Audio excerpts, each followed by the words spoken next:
आज हम बात करने जा रहे हैं मेरी ही जिंदगी के एक ऐसे पहलू की, एक ऐसे हिस्से की जिसने मुझे रात रात भर सोचने पर तो मजबूर कर ही दिया है। साथ ही साथ उसी पहलू में एक बहुत सा बड़ा प्रश्न चिन्ह भी लगा दिया है। आखिर क्या है वो प्रश्न चिन्ह, आखिर क्या है वो बात जिसका जवाब मैं ढूंढ रही हूँ। आज इसी वीडियो में मैं आप सभी से उसी प्रश्न चिन्ह का सीधा साधा जवाब मांगूंगी, जिसका जवाब आप लोग मुझे कमेंट सेक्शन में बताएंगे। तो ज्यादा टाइम ना खराब करते हुए करते हैं मेरे इसी क्वेश्चन मार्क वाले इंसिडेंट का शुभ आरंभ। तो भाई तुम सभी ने नोटिस करा होगा कि लगभग मार्च के मंथ में मैं यूट्यूब से गायब सी हो गई, क्योंकि घर में थोड़ा सा काम चल रहा था, जिसके वजह से मेरे पूरे दिन का शेड्यूल कुछ इस तरह से बिगड़ गया कि वीडियो बनाने का माहौल ही नहीं बना। उस बीच में मैं इतनी ज्यादा फ्री रही कि मुझे मेरे ही अंदर का बेरोजगार नहीं, मेरे ही अंदर की बेरोजगार नहीं, मुझे ही अंदर अंदर खाने लगी, क्योंकि वीडियो के काम के लिए माहौल नहीं, हाथ में मेरा पैसा नहीं, और पैसे के लालच के चक्कर में जो मैंने यूट्यूब चैनल बनाया था और उस पर अच्छी खासी मेहनत करके जो मोनेटाइजेशन स्टार्ट करवाया था, उसी मोनेटाइजेशन के स्टार्ट होने के बावजूद YouTube मुझे पैसा देता नहीं। अब तुम लोग ही बताओ, मैं भागी लड़की कहाँ जाती, मुझे मेरे खाली पॉकेट के लिए मनी तो चाहिए थी ना।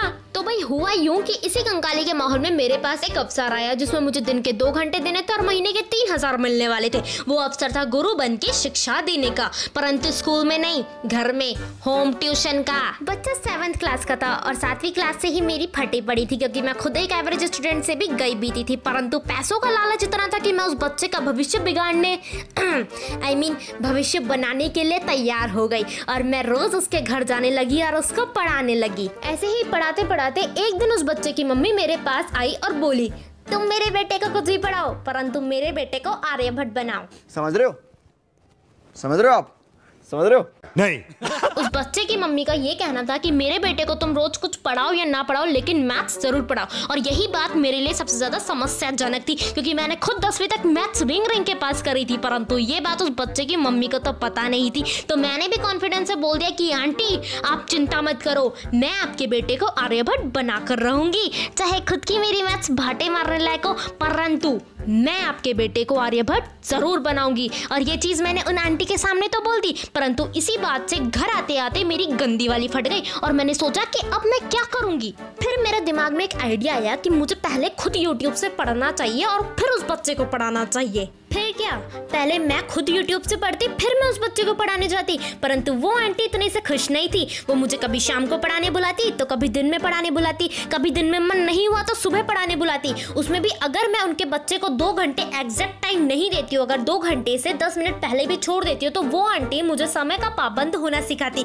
नहीं। मतलब 12-13 दिन लगातार ऐसा चलता रहा, और मेरी वैल्यू होम ट्यूटर से कब धोबी के कुत्ते वाली हो गई समझ ही नहीं आया। फिर आया 15वां दिन, एक ऐसा दिन जिसने एकदम से सब खत्म करके रख दिया। उस दिन मैं घर से बाहर थी और अचानक उस बच्चे की मम्मी का फोन आता, जिसमें वो फिर से यही बोलती, बेटा आप अभी पढ़ाने आ जाओगी, वो एक्चुअली क्या है ना, मुझे शाम को कहीं जाना है।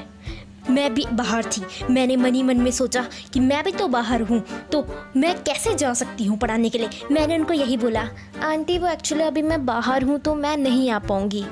तो उस बात पे वो आंटी बोलती, बेटा देख लो अगर आप मैनेज कर सको तो आ जाओ।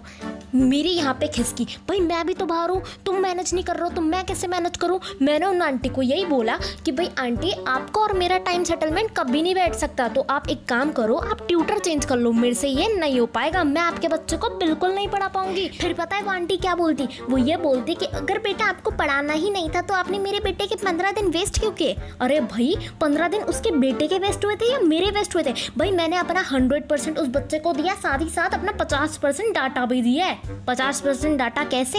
अरे YouTube से खुद पढ़ के भी तो जाती थी पहले, तो उसमें 50% तो लग ही जाता था ना। हाँ, तो 100% के साथ साथ मैंने 50% डाटा भी दिया, तो भाई 15 दिन उसके बच्चे के खराब नहीं बल्कि मेरे खराब हुए। मैंने खुद की वीडियो भी नहीं बनाई, मैंने खुद का टाइम भी दिया है, और वो आंटी फिर भी मेरे को सुना रही थी। मेरा दिमाग वहाँ पे इतना भयंकर तरीके से खनका, मेरे में जोश आया, और मैंने कहा आंटी अगर आपको ऐसा लगता है कि मेरे वजह से आपके बेटे के 15 दिन वेस्ट हुए तो आप मुझे 15 दिन के पैसे भी मत दो, मैं नहीं लूंगी। और जैसे ही मैंने ये बोला वो आंटी ने फ़ोन कट कर दिया, क्योंकि शायद वो अंदर ही अंदर खुश हो गई थी। उस टाइम मेरा दिमाग बहुत ज़्यादा गर्म था। मैं घर आई, जब मेरा दिमाग ठंडा हुआ तब मैंने जब हिसाब लगाया तब मुझे पता लगा कि 3000 के अकॉर्डिंग 15 दिन के मेरे 1500 तो बनते थे, जो कि मुझे लेने चाहिए थे क्योंकि मेरी मेहनत का पैसा था यार। परंतु उस टाइम मुझे इस बात का बिल्कुल भी गम नहीं था, क्योंकि उस टाइम मैंने 15 दिन की फ्रस्ट्रेशन उन आंटी पर निकाल दी थी। लेकिन जब ये बात मेरे दोस्तों को पता लगी, बहुत से लोगों को पता लगी, तो उन सभी ने मुझे यही यही बोला कि तुम्हें 15 दिन के पैसे तो लेने चाहिए थे,